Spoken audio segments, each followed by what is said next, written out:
Okay. Hello, everyone. Welcome to the fourth episode of the Method to Madness podcast. And I am here with our new guest this week, Andrés Cervantes. Guten Abend allerseits, ich heiße Andrés Cervantes und ich bin ein Künstler aus Kanada. Do you speak Deutsch? I don't speak the Deutsch. Ich mit Can you stop that, please? When did you learn German? I've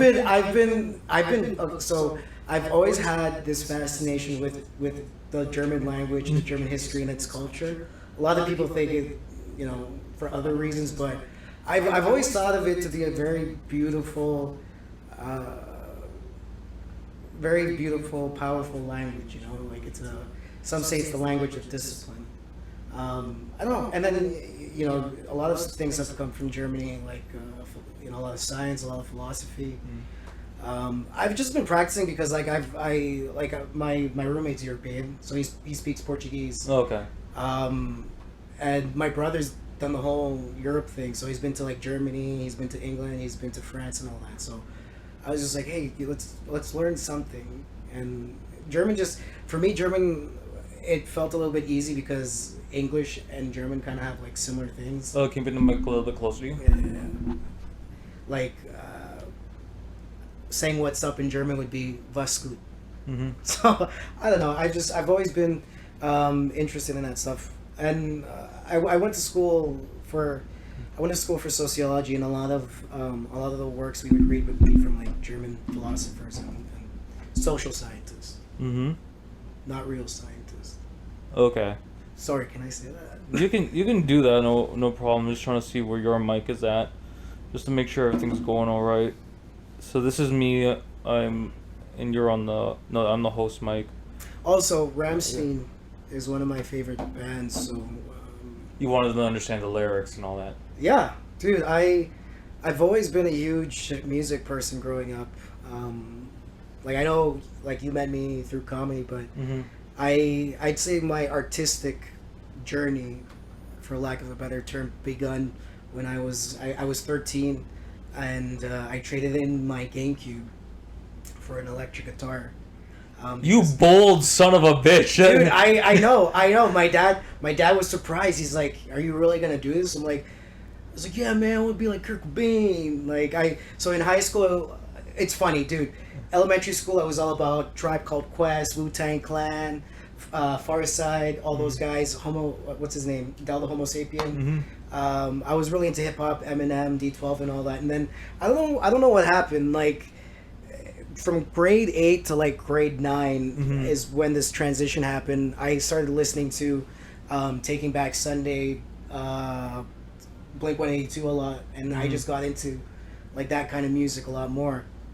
And then later on, I started hearing, like guys like Slipknot, Rammstein was another one, System of a Down. So I started getting more and more in love with music and the different types of like, melodies and sounds that you can make from it. So I traded in the GameCube to get an electric guitar because I wanted to learn all these songs. So I used to write these songs, just whatever. In high school, in high school, I was just like that guy. Mm-hmm. Who's always playing like guitar in the hallway. Hey, can you play something cool? And like, I wasn't like super popular, or I wasn't like a loser or anything. It was just like, oh, it's the guy with the guitar. It's the guy with the guitar. It's the guy with the guitar. Like I was that loser that if I got invited to a house party and saw a guitar, I'm playing Wonderwall. That's how that's how much of a cliche I was. But I used to record some of my own stuff because it was a lot harder finding doing music independently. It was hard to find like a producer for me or whatever. But I learned how to do recordings on my computer and stuff, and I did some of that. I used to dabble with that. I used to be in rock bands, punk bands, metalcore bands. I even did like a folk duo with this girl from Montreal. But the thing is with music, man, like I don't know. Everyone, bands especially, like there's always guys who want to do their own thing or want to put like, there's always like that internal musical creative difference that ends up happening. Like me, I'm the kind of music that I'm into now. If I were to continue doing music, hopefully I do. I'm into a lot of shoegaze music. What's that? So what that is, it's pretty much if bands like Mazzy Star, Chapter House. These are bands that a good example would be My Bloody Valentine. It's this Irish band from like the late 80s, early 90s, and what they do, it's a lot of like drony, fuzzy type of sounds. It's like, it sounds like a car crash, an electrical car crash for a lack of a better term. But the thing is with shoegaze, it doesn't all sound like that. You have bands like Mazzy Star and Cigarettes After Sex that are more melodic, more like slow and more soothing. But yeah, like with that, I've been trying to learn on my own, seeing how I can, do it at home. Because if there's one thing I did learn from like COVID, it was people ended up doing a lot of like their own thing. Like, stores were closed, people weren't allowed out, but then, people were locked in for such an amount of time where they're like, okay, I got to do something. I feel like COVID was the catalyst of this explosion of like social media, in a sense that everyone can make a living online. You can be a fitfluencer, you could be a TikTok dancer. Now these are things like I may or may not certainly agree with, but it is something that people can do. So like through COVID, I was just like, okay, I'm not going out anywhere, let's study more about like music production and stuff like that. And then it was around 25, 26 is when I decided to do comedy, because way back when no worries, man. I was so back then I was working at a Starbucks, and there was a Chapters Indigo connected to our Starbucks. Now, like this is probably like the best thing, like one of the best stories I'm gonna tell. The guy that used to work at that Indigo was Jesse Singh. You ever heard of Jesse Singh? I've heard of him, yes. Dude, honestly, this guy used to him and Johnny Bada and this guy Mark Goodman. They used to run a show, I think, in Vaughan at this place called V7 Lounge. And dude, like every time they had a show there, it was always all laughs and stuff like that, dude. So I used to tell stupid jokes to some of the girls that worked there, and some of the guys were like, "Hey, you tell a lot of like messed up jokes. There's this guy that does stand up. Like you should talk to him." So I saw Jesse, I introduced myself, and I was just like, hey, I want to see like your shows. So I would see him around at that place, and then I just asked him like, how do I get started? Like I used to do like open mics at like Humber College when they had like things at their bars and stuff, but I thought let's try comedy. Let's see how it is, because I was always doing like music and stuff. I was getting to the point where I felt stagnant and I felt I guess overwhelmed with it, that I wanted to pick up a different art form. And I've always been a fan of comedy too, so I was like, hey, how do I get started? He took me to like this show in Brampton, and from then on he introduced me to like the Facebook groups on how to find mics and stuff like that, and from then on I was just like going every night, everywhere that I can get on stage, go out as early as I can for the list and stuff like that. And that's like it got to the point where it just became a habit after. Like, I was seeing the way these guys ran the show, how they would pack in the place, and people were always laughing. And I've been told that I'm a funny person. But here's the thing: there's one thing being like saying something funny, and then just being actually funny. I feel like I'm just a funny person overall, but I gave it a shot, right? And the thing that I struggle with in terms of comedy is like, I guess, the subject matter that I want to talk about. So like growing up, I was a huge fan of Eddie Murphy, Dave Chappelle, Patrice O'Neill. A lot of people would think, oh, you probably like George Lopez or Carlos Mencia. Like, I did not like those guys growing up at all. If there's one like Latin comic I did enjoy, was Pablo Francisco. You ever hear of him? I've heard of him. So he's the guy that does he does like the movie man voice as a joke. In a world. Oh yeah. And Arnold Schwarzenegger's like the tortilla boy or something like that. You have to get out of here. I mean, like he made me laugh. George Lopez, Carlos Mencia. For me, it was just like watching my uncle rant about shit on stage. Like I legit if you come from a Latin upbringing, you're gonna have family members like that. Yeah. Gabriel Iglesias, I love and hate. Yeah. You know, he's just, I don't know what it is about him. He's just so like lovable and squishy that I hate it. You know, when you see a baby that's so cute, you just want like, you want to do. It's fucked up. Like you have these intrusive. I don't have. No, but like what I'm talking about is like when you see like okay, something that I you know. Okay, Kirby. Yeah, Kirby's so cute. You want to dip him in your coffee. You know, something stupid like that. Okay. That's what I mean. You know, like. But then you don't hate him. Well, it's like oh, I hate that he's so cute. I don't know what it is, but you hate that you want that energy. I guess I don't know. Like that's the thing too. Like it's not just like the stuff I say on stage. It's also how I perform too. Because like from people who know me and who've seen me on stage, it's like I'm very like animated, and I'm not really like I don't like that too much, you know, because like I know that's how I come off now, but like dude, off camera I'll be like very mellow, be like, hey, you want to go for a walk, you want to read a book, let's talk philosophy, let's do something, you know. Yeah. But that's just I don't know, that's just how I came across off on stage when I was starting out, you know. I felt like you had to like hit them hard, or I don't know, like it's a balance. I guess, because the thing is, like, I grew up listening to a lot of different people, like, you know, there's like Eddie Murphy, Dave Chappelle, Patrice, and then I also for a time was listening to like guys like Sam Kinison and Bill Hicks, Carlin is there too. Prior, I didn't really get too much into. I honestly, I'm not sure why. Like I've seen his work, and not that it means fuck all from somebody like me, but like at the end of the day, I'm still an audience. Right? And I don't know, like I do find him funny, but like he's the product of his time.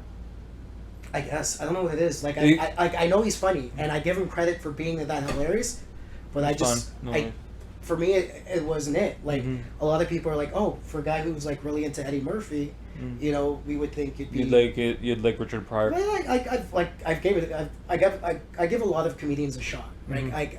Yes, I have my own style that I enjoy watching, but like I'll listen to everything and anything. Like, dude, I'll even watch. I was even watching like that new Amy Schumer special, and my uncle's just like, "What the fuck are you watching?" I'm just like, "Hey, it's." Just give it a shot. Well, because like I do think she's funny, and I think the one movie I thought she was great in was Trainwrecked with Bill Hader. Okay.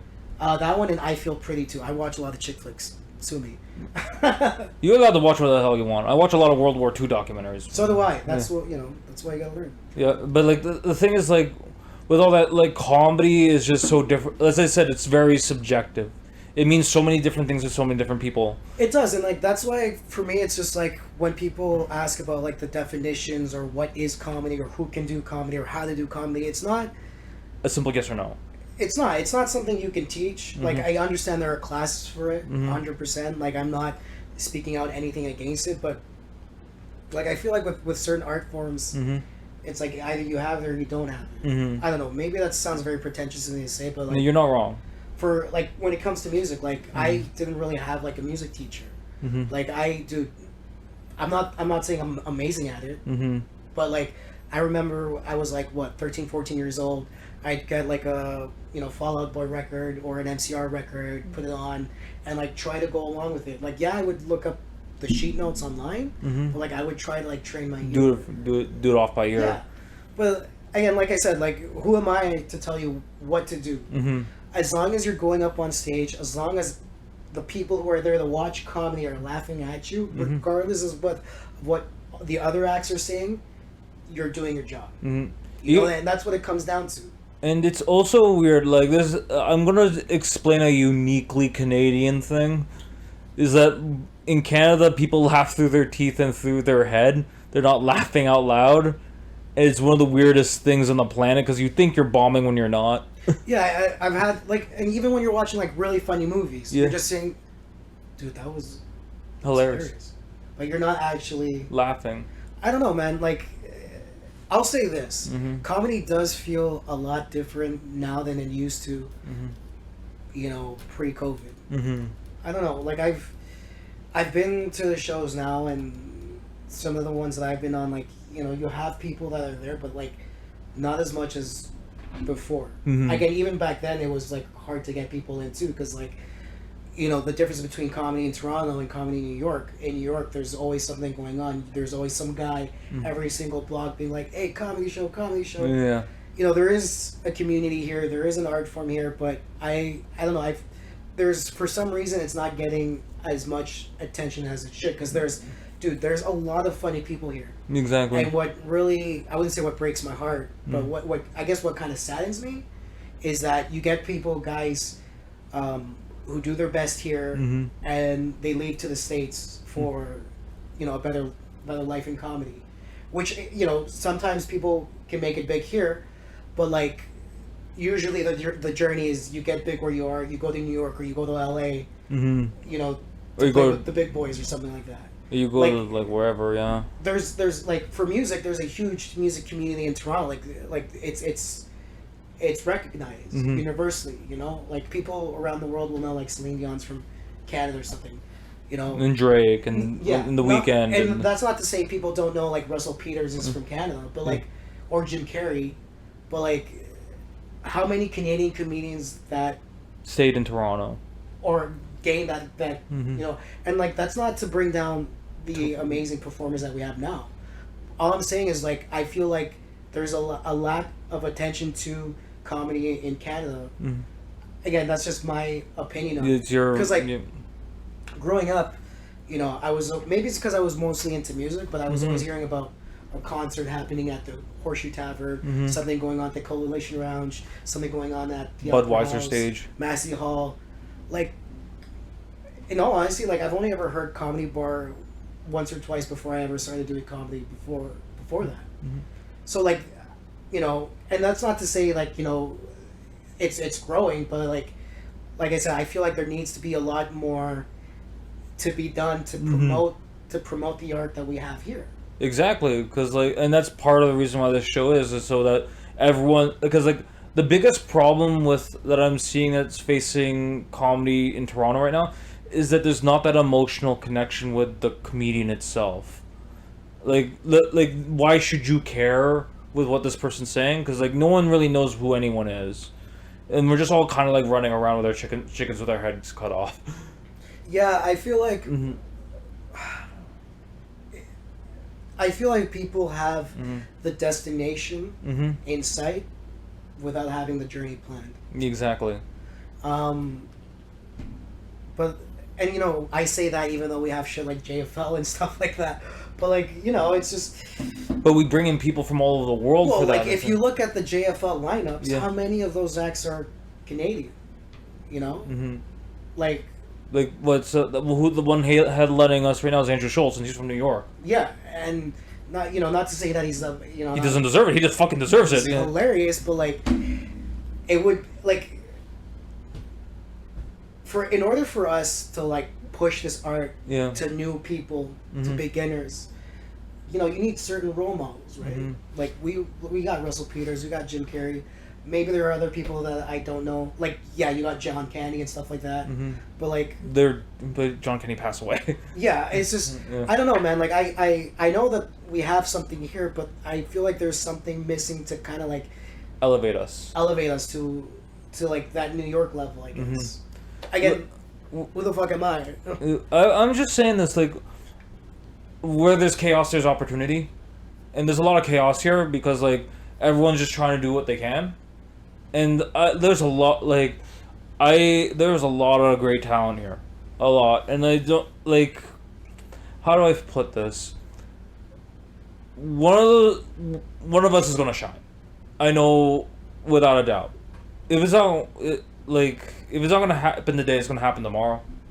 Like, someone's going to just grab someone's attention. I don't know who that person is, but they're going to deserve it. Because there's just so many talented comedians, and the fact that like we're so close knit and we are all willing to help each other is like me and Javi were talking about Comedy Marmalade, how like there's nothing like that in any other city where like a whole group of comedians will just come together and help each other like make their jokes work. And like remember like an out of town comic came in like what the hell, I've never seen something like this before. So, and you got people like who are actually starting to make waves like Mark Hallworth, Vong has always been doing something great. Whom else? Like the list just goes. It's called Ron Jossel. Who's fucking killing it all over the world. But I can see what you're talking about, like someone who's centralized here. You're like thinking of like a Jim Norton, who's just like, or Dave Attell, who's big in New York, and people will just come to New York to see them. That's what you mean. I understand that, because like with us, it's not that person who you're going to fly to Toronto to just come see, because he or she is going to be here. And I guess that does make sense in a way, because like if I'm from, like, let's say I'm from Boston, yeah, and I fly to Toronto to see Andrew Schultz, yeah, I got like time to kill. What am I gonna do? Mm-hmm. There's not like, because like New York, dude, you can do. There's always something going on, right? But I will add to this. What you are explaining is a uniquely Torontonian thing, is that you think that there's nothing to do here. There is always something to do here. It's just that, like, I've gone to New York, I've gone to LA, I've gone to Las Vegas, I've gone to Louisiana, and you talk to the locals, they will say the exact same thing. There is nothing to fucking do here. I guess, because we're just desensitized. We're desensitized to living here. We've been everywhere. We've been everywhere, and we just, like, for example, the amount of times I have gotten my friends from America when they found out I used to live near Niagara Falls, they're like, "Why don't you always go to Niagara Falls? Why don't you do this? Why don't you do that?" Because you do it once, you don't want to do it ever freaking again. Yeah.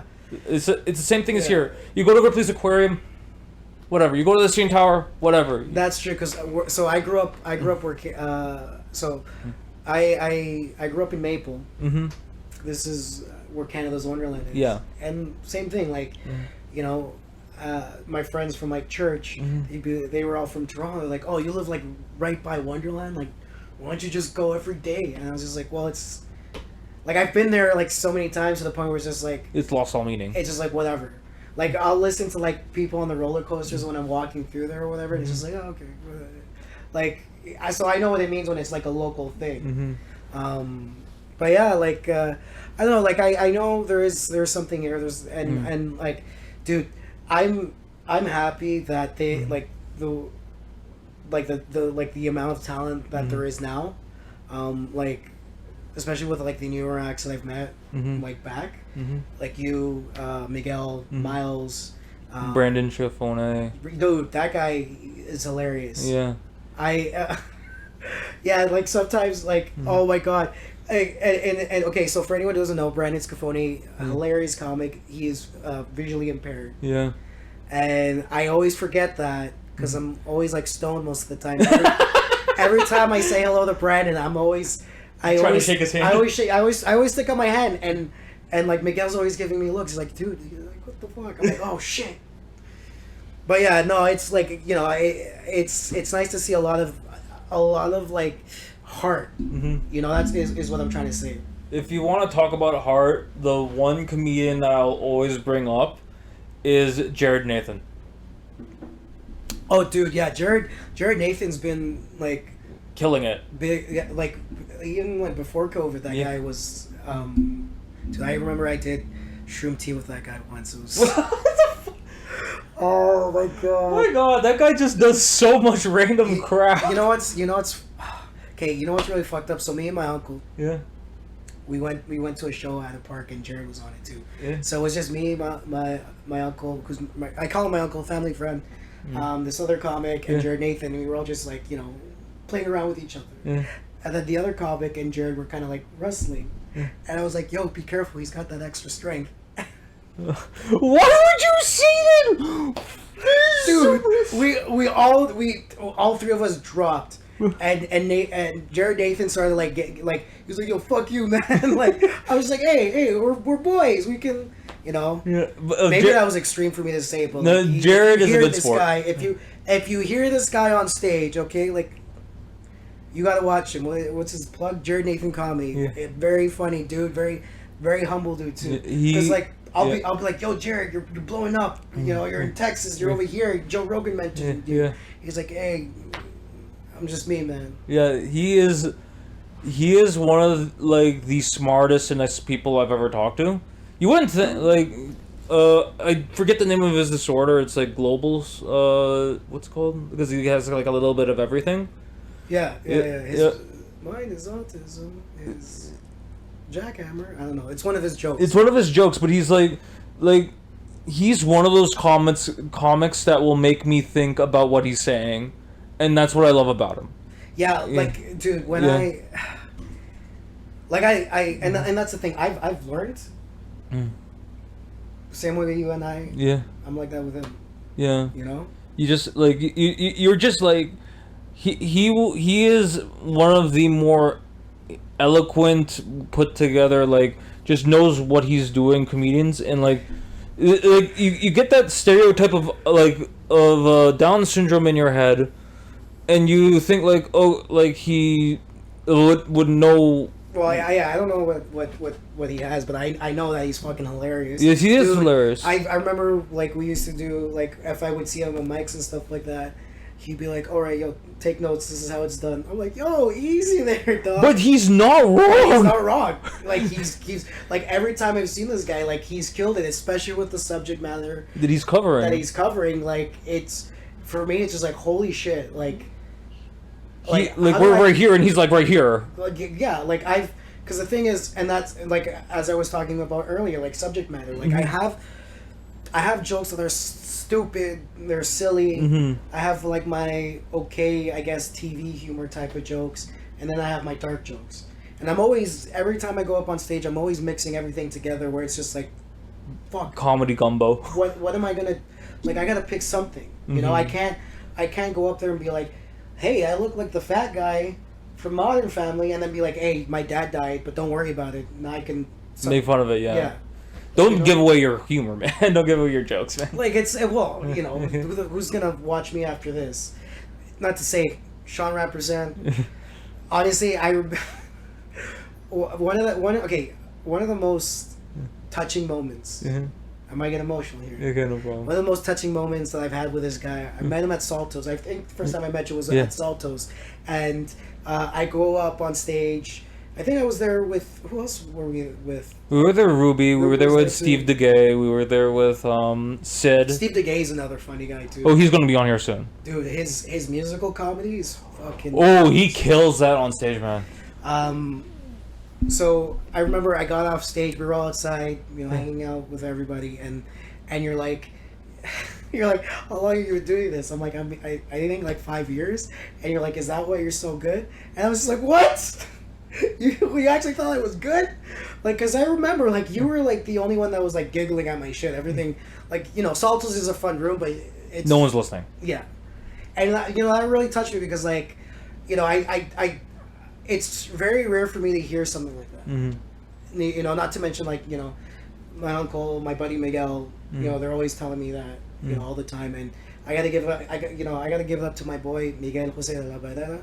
You too, man. You guys are always breaking my balls about coming out and doing open mics and stuff right now.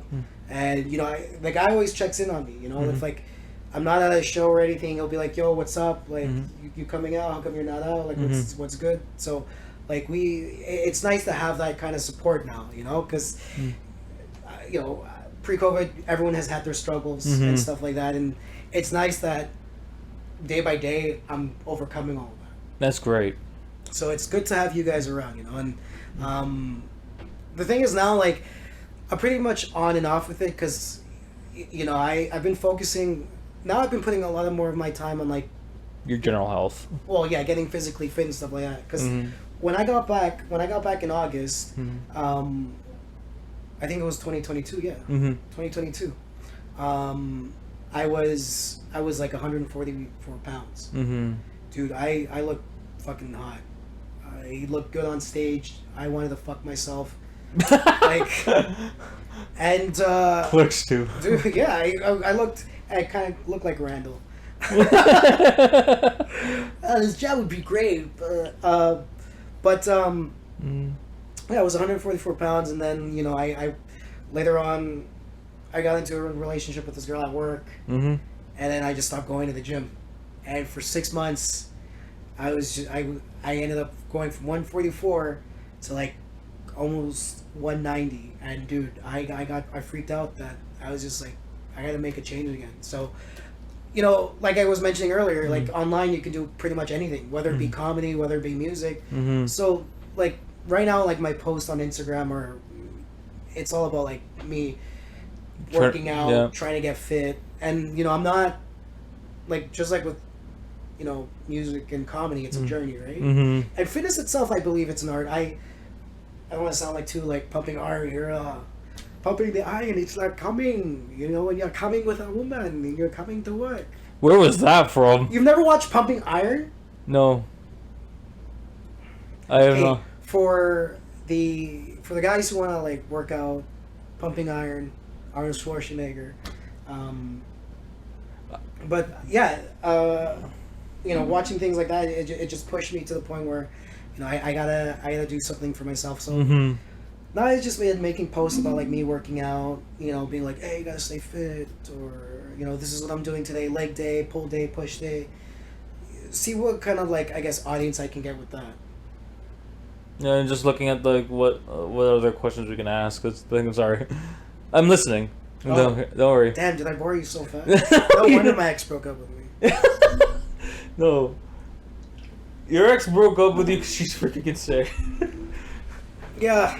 But that's another conversation for another day. We're not gonna get into that. Okay, but like okay. Let's see here. So like we were talking about like other comedians like that you were watching or growing up. So I'm guessing like who you idolized when you were younger was like Dave Chappelle. It was Eddie Murphy. Like outside of those ones, like was there any like other like artists out there that inspired your writing, like Kurt Cobain or like whatever? So to be honest, so for comedy, I have like very like few like I guess comedic influences. There's those guys I mentioned. Bill Burr, I would say, is another one. Oh, absolutely, yeah. Russell Peters, I do like. But I would say that I have more musical influences than I do, I guess, comedic. Okay, like, no problem. The Pixies, my favorite band, man. Like, since I think I want to say I was 15 when I listened to their Doolittle record. Who are they, anyways? I don't know. Okay, so you ever watch Fight Club? I've watched bits and pieces of Fight Club. Okay, have you ever heard of a song called "Where Is My Mind"? When your feet on the air and your head on the ground. That one, yes. So that's a song by the Pixies. Everyone knows them because of that song. For me, I grew up listening to like their very early stuff. There's this song called Caribou that I really liked. Because with the Pixies, they do this thing where it's like their verses are very like slow, melodic, and their choruses are just like, wah! Yeah. It's not like screamo music, but it's like alternative rock. So guys like them, so the Pixies, Nirvana, Oasis, I was into for a time. Blur is another one. Gorillaz, like Rammstein, Slipknot, like I have all these guys that I listened to growing up that I guess influenced me in a way where it's just like, they're doing something that I wish I could be doing, I guess. I don't know. Because like personally for me, like how my inspiration comes from like random things. Like I'm inspired by like Mahatma Gandhi and Tupac Shakur and all these other rappers and like historical figures, as well as like this lawyer called Jerry Spence who wrote a book on how to win an argument every single time. Okay. So like, did the Pixies, Nirvana, and all them, did they actually like affect your writing in any way? Like you actually, they did it. They thought like this. So yeah. Okay, I wouldn't say my writing, but I guess the way I play. Okay, well, but you like play? if you're for like writing the way like the way I write my jokes and stuff like that, it's very, like I said, it's very difficult for me because I don't know how I want to be on stage. Because like I look at guys like Dave Chappelle. Yeah.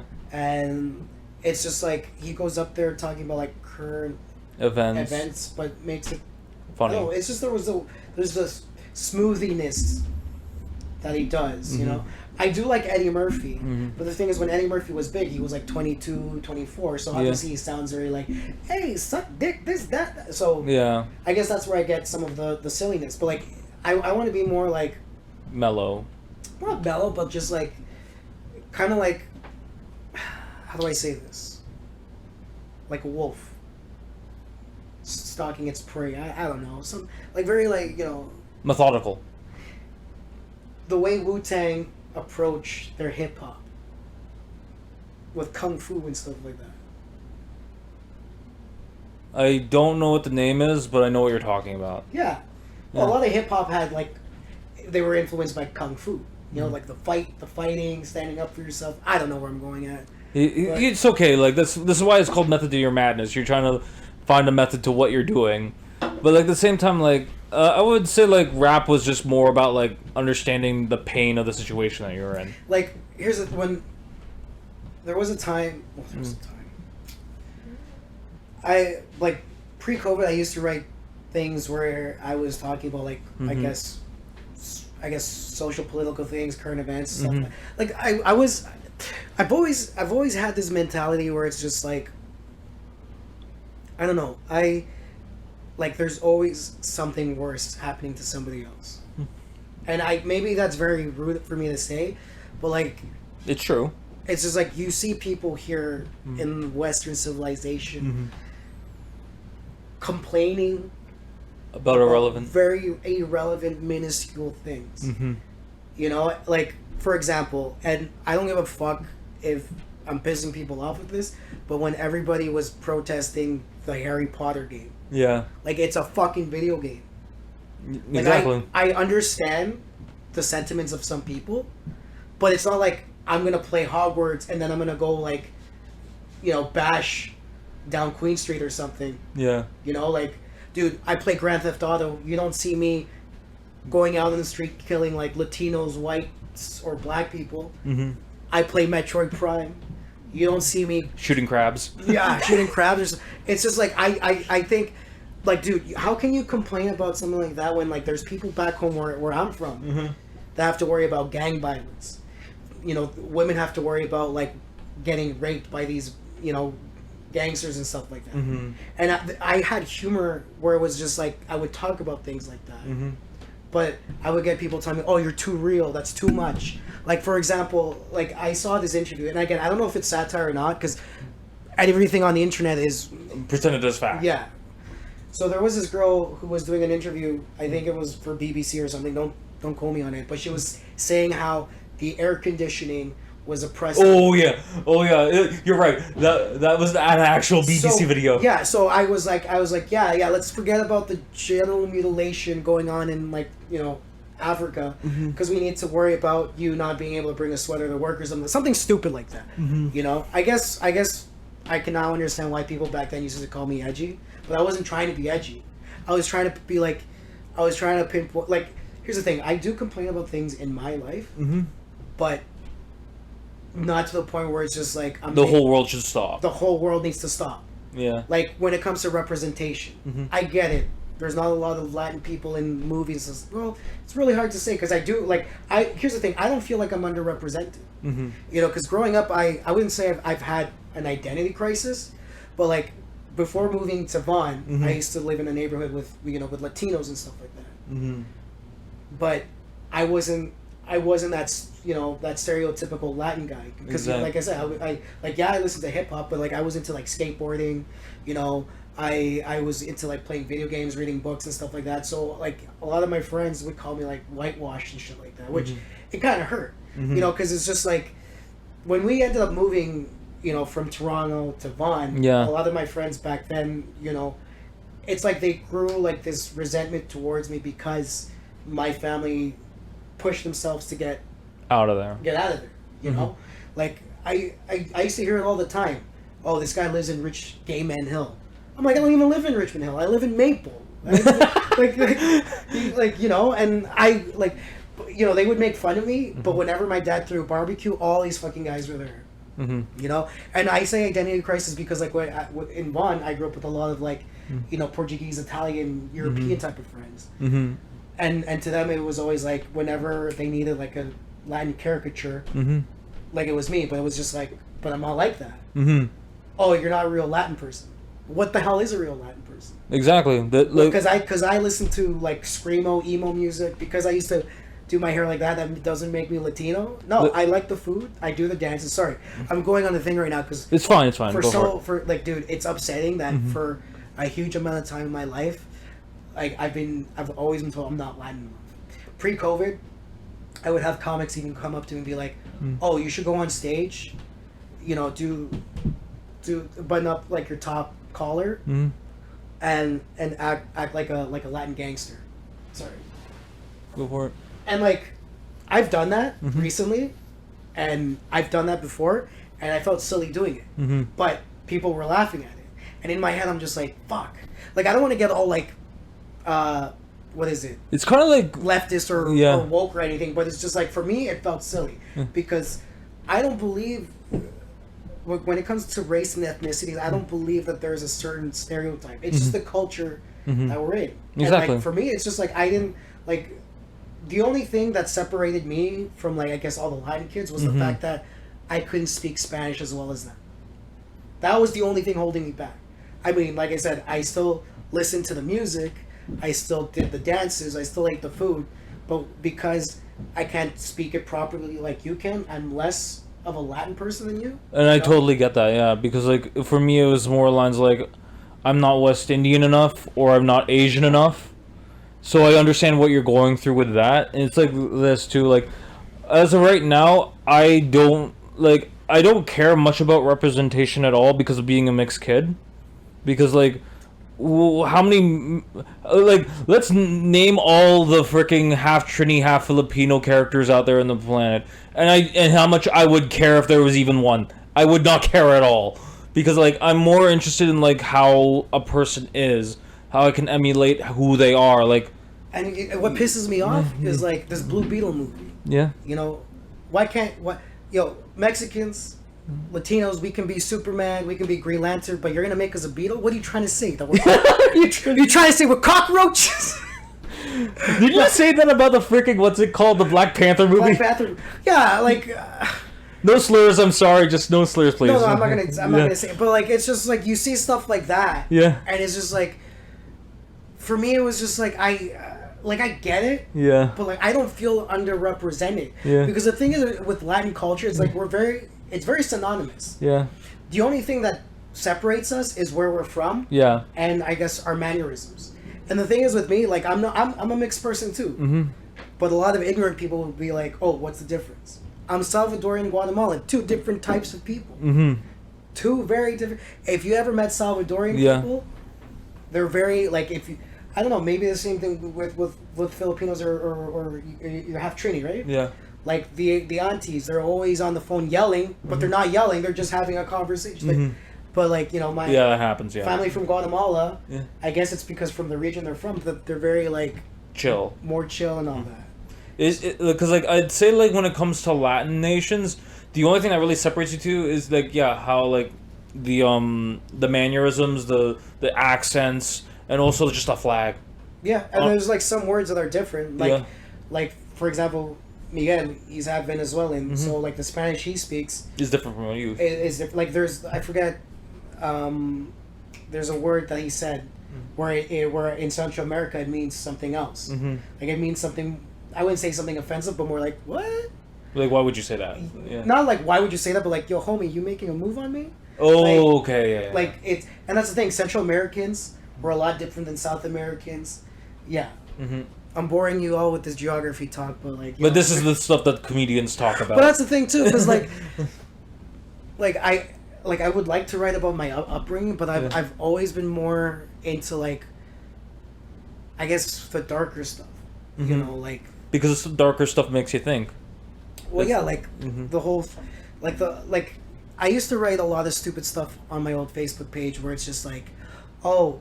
I was talking to my cousin on the phone today, and I told him, yeah, people are upset about Chick-fil-A. And my cousin's like, oh, you guys fight about food over there? And, you know, it's stupid, but it's also funny. Yeah, it is funny. Because, like, people are protesting Chick-fil-A. Meanwhile, you know, you got kids on the other side of the world that... And then I'm going to have people, oh, this guy's just virtual signaling. If you care about them so much... Listen, if I had won the lottery, I would make a donation. Hands down, I get it sucks. But, like, that's just, you know, like, I feel like people here on this side of the planet, we're just given, we're probably the most privileged people on this side of the planet. North America in general. North America in general. I wouldn't. Yeah. Well, Canada and the United States. You can't, not Mexico. We can't say that. Well, unfortunately, but like that's how it is. Like, Yeah. Like you can say anything you want without repercussion. Well, obviously, in certain instances, We'll have to ask Twitter on that one. yeah. I mean, you can feel whether you can believe whatever you want without without restriction. Like we're a very Culture diverse society. very progressive, postmodern society. Like we are, and it's just like I understand there are things happening. Yeah.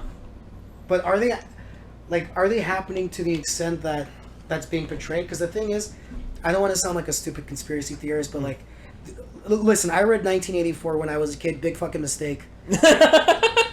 It is because like I don't want to say I don't trust media, but I'm not ignorant either. Mm-hmm. If I'm gonna see something on the news, You have to question it. I'm gonna question it. I have every right to question it. Mm-hmm. Like when it came to the vaccine, I didn't question it because like I'm not a fucking idiot. Mm-hmm.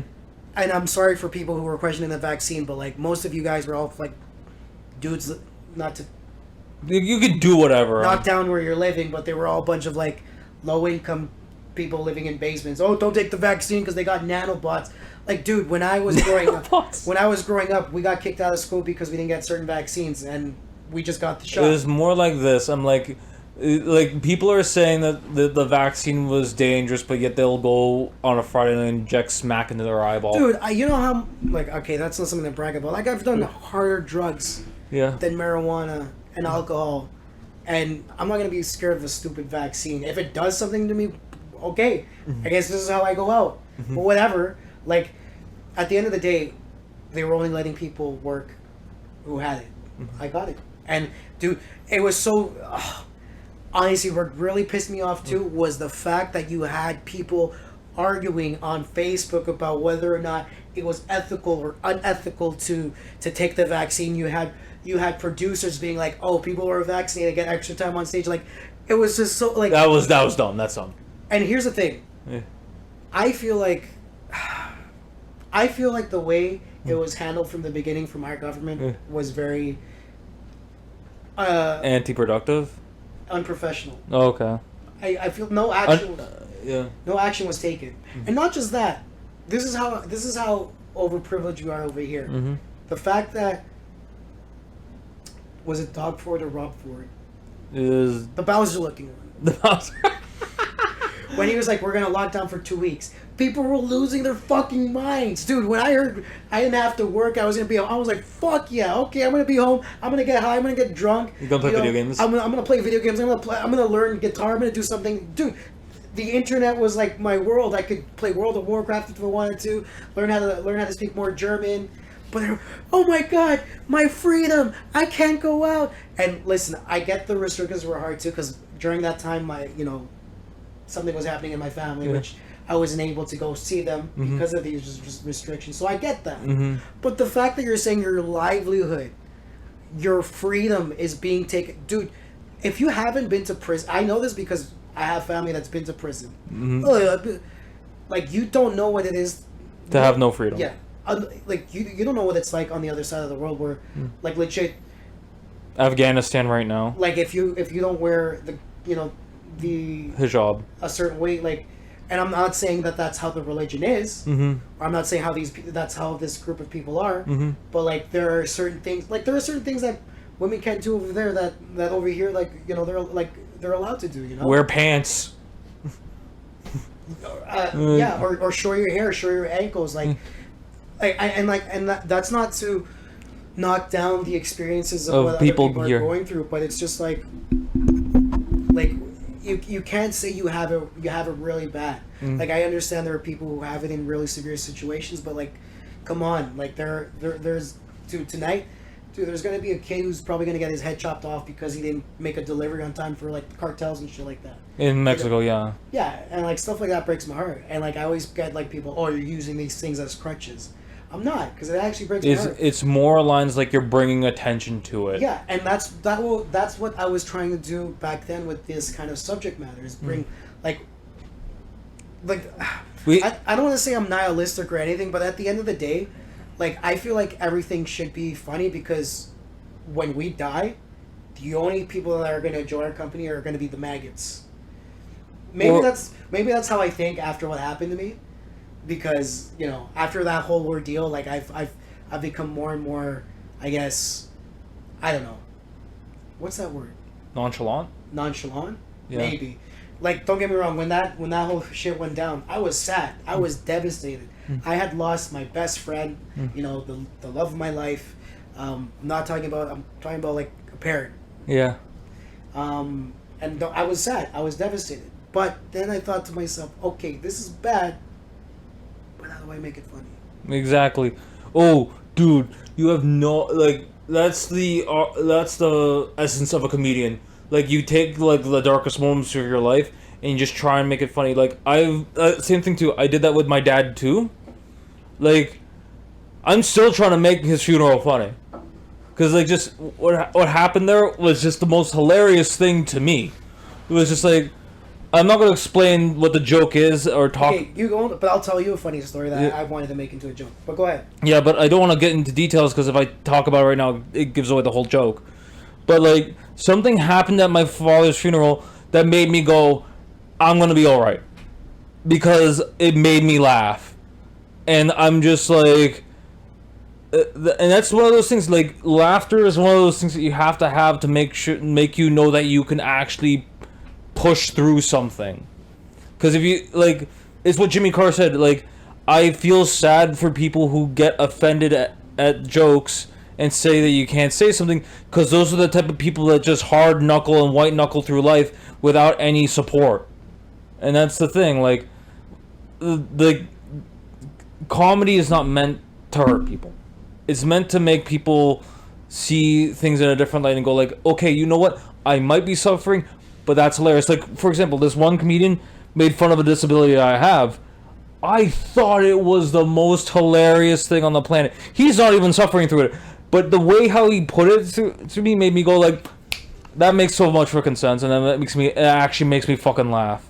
But you can talk about your story. Yeah, so for me, like, a funny thing that happened at my dad's...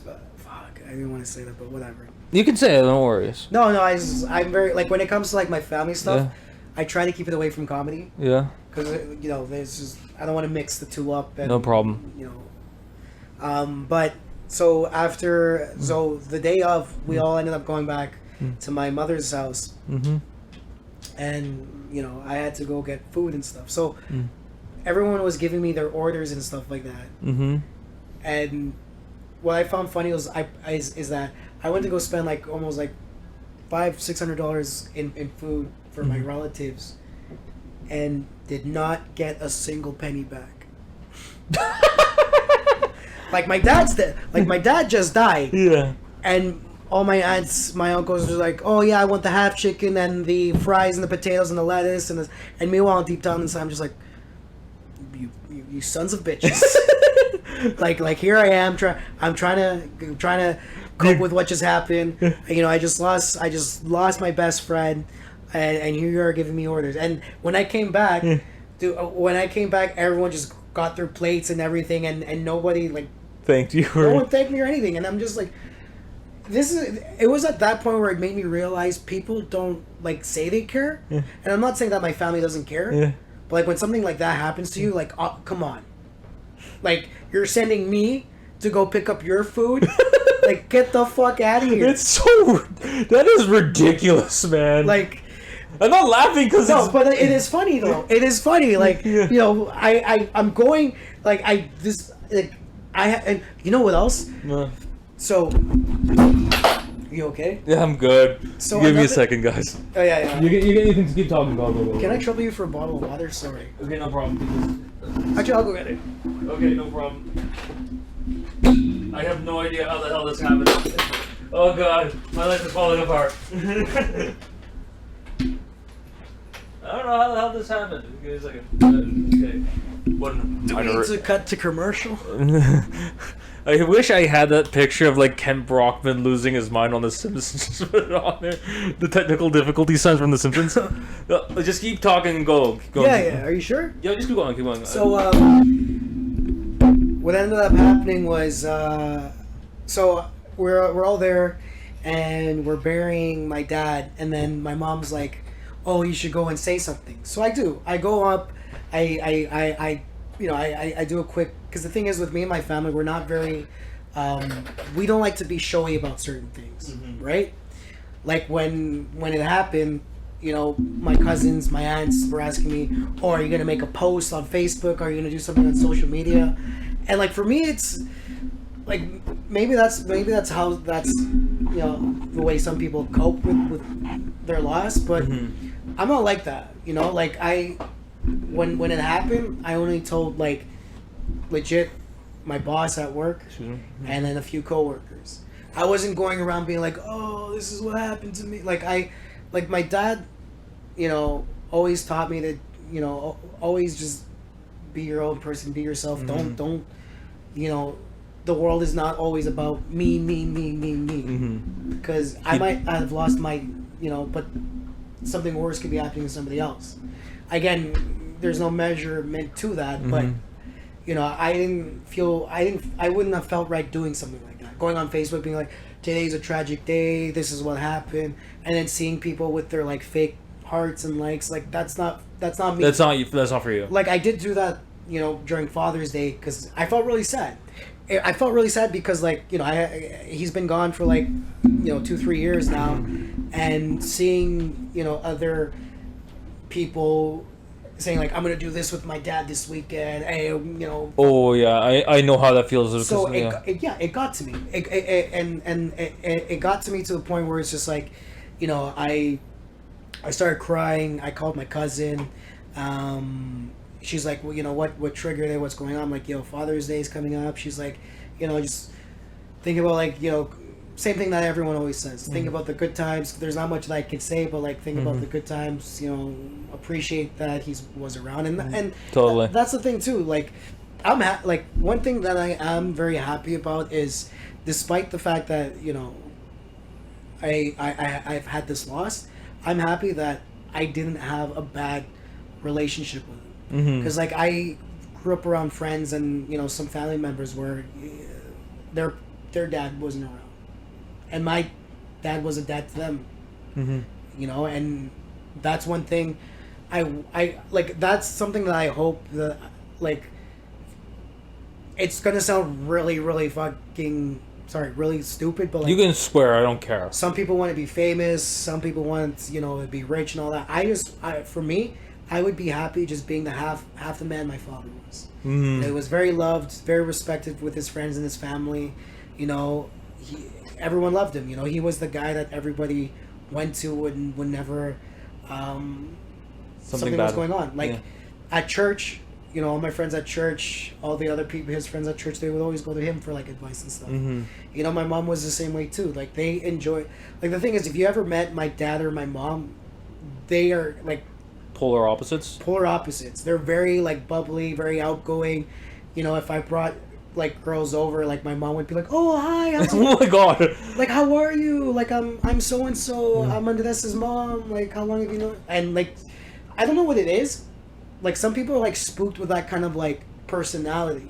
I think that your mom is El Salvadorian. My mom's from El Salvador. Yeah. Maybe it's because of just how it was there. They were just like very. Well, that and I keep dating white girls, so I'll do it. That would fucking do it. Well, I don't date white. I date Italian, Portuguese. Okay, Mediterranean. Very exotic but, of you. and that's the thing, like my dad had always had a dream to have his own business, and that's something I hope that I can at least accomplish for him. If I end up doing that because of comedy, so be great. So be it. Because at the end of the day, with comedy, it would be nice to be rich and famous or whatever, but like my whole goal is if I do end up making it to a point where I become financially successful, I'm not gonna go buy myself a condo, buy myself a Ferrari or Bugatti or whatever the fuck Andrew Tate says, that if you don't have, you're not a man. Dude, I can't stand his whole. So yeah, like, listen, Pierce. I believe that when the woman's given to the man, I can't take his voice. I can't take. And I don't understand. I don't mean to cut you off, but I don't understand how some guys actually listen to this. Like, not to knock him down. Maybe what he said. Like, I don't really listen to what he says. I just think he sounds like an idiot. Because like, to me, what a man is you Care about your you community. have your own mind. Yeah. You're not listening to some guy off the fucking internet being like, if the woman you get married to, she's your property or whatever the fuck he says. You know, like it's, I don't know. Again, who am I? But you're not right. You're not wrong. I am gonna agree with you. Be your own man. That's what because that's like speaking about our fathers. That's one thing I can say that I know my father would be proud of me for, is that I'm being my own person, instead of like just like listening. Because every time I like listen to like when I introduce this, I'm like, no, I'll do my own way, man. I'm good. But at the same time, you wanna know what? You answered all my questions without me even asking them. Like I was gonna ask where you want to take your company. You want to make it a business somehow. Well, like it would be. Well, my dad had an idea for like a small family business, which I hope me and my uncle can do one day. That for me would be. Maybe open up a comedy bar and make it also a music bar at the same time. It's funny though. Like I remember one time when my dad was sick, I brought him to a show I was doing for Black Sheep. If you guys haven't checked them out, Black Sheep Comedy.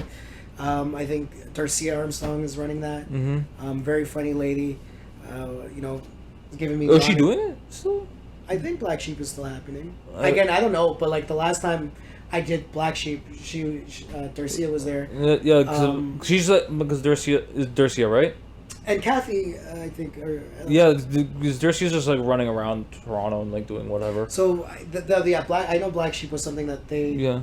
Black Sheep Comedy, Black Sheep, where they used to do shows in like bars and stuff in Newmarket. So yeah, it was a show in Newmarket that I brought my dad and my mom to, and it was terrible. It was to this day there are many things I do regret, and it's inviting my dying father to a and this was this was when he was still able to talk too. So after everything was said and done, him and my mom were going home. And he's like, hey, you know what? I kind of missed you doing music. I'm like, fuck. Oh, God. If you had given me that encouragement when I was younger, maybe I would have been a rock star by now. I don't know. My dad was like a huge troll with me. Anytime I was listening to like rock, that just sounds like dad humor. Yeah. Like, he's like, you should have stuck with music. I was like, fuck. If that was me and my dad said that to me, I would be fucking dying. I was laughing. Like it was you know what? Like I'm happy that I at least I provided some amusement for him, even though I didn't do anything that night. To be honest, I had 5 minutes on set. 3 minutes were all laughs. 2 minutes were all like. So like it wasn't a bad set, but it could have been a lot better. But it was terrible. But okay, I have to also tell everyone this, that like no laughs is not bombing. It's if they're not listening, that's when you're bombing. Yeah. But at the same time, dude, man, as I said, you like blew through everything that I wanted you to ask me about. I wanted to ask you. So I think since we're over an hour now, we can actually close this out now because we're both grown men and we have work tomorrow. Yeah, that's true. Is there anything you want to plug or anything you want to? Just follow me on Instagram, Andrés Cervantes. It's right down there. Right down there. I post a lot of like workout exercise videos of me. Trying to get fit again. There is something else that I'm working on the side with this other comic, trying to keep it down low though. But hopefully, hey buddy, I'm sorry. I will get to it. He knows who I'm talking about. Don't want to say it because it's a secret. Oh, okay. You're keeping on the DL. It's a secret project. Don't worry too much, man. Don't worry too much. Not that I'm worried too much, but like No, I understand NDAs. Don't worry. I understand what you're. So there are a few things that I am working on, and then we'll see where it goes. Maybe I end up being a fitfluencer. Maybe I end up doing comedy full time. Who knows? And for me, nothing to plug. Except for my Streamlabs, remember 100% of whatever you donate goes straight to this podcast to make it better, to get me better equipment, to get me better mics. As you can see, I really do need a better mic because one just fell off inexplicably right now. And also, no, I will be doing it this week, but no mics this week for me because I am actually preparing for Toryuken. A Street Fighter 6 tournament is coming on this weekend, and I'm trying my best to get better at the game. Das ist gut. And by the way, I forgot to ask, what the hell did you say at the beginning of the podcast? Oh, I was just like, good evening, everyone. My name is Andrés Cervantes, and I am a performer from Canada. Okay, that's cool. And I guess next week, hopefully my guest will get back to me. I know I'm very stingy on not telling anyone who's my guest, and the reason to that is people's schedules change, and I have to go find a replacement really quickly. So I can't make those agreements in stone until I actually get a full-on yes. And then my next guest has not given me a full-on yes. But that's been great, everyone. The first time I've ever done a podcast right after work, so I'm actually pretty proud of how well this went. Actually, Yeah. Shout out. All right, yo. We don't do shout outs. you can do a shout out. Yo, shout out to my homie Miguel Jose de la Barrera. Yo, shout out to Sean Ramperzan, RAMPER, the method to the madness. You know, because what does he say in the song? Because you got the method. Yo, Miles Rubin, John DePaula, Madison Cassidy. Who else we got? Bong Show, fucking hilarious guy. KS Stevens, I think that's who she is. Ray Gallimore is also funny. Check out Hannah Valdoon's fucking funny. Brian Schiaffone. Brian Schiaffone, check out Brian Schiaffone. Jared Nathan. I'm trying to make the shout outs here about all these new talents of this guy.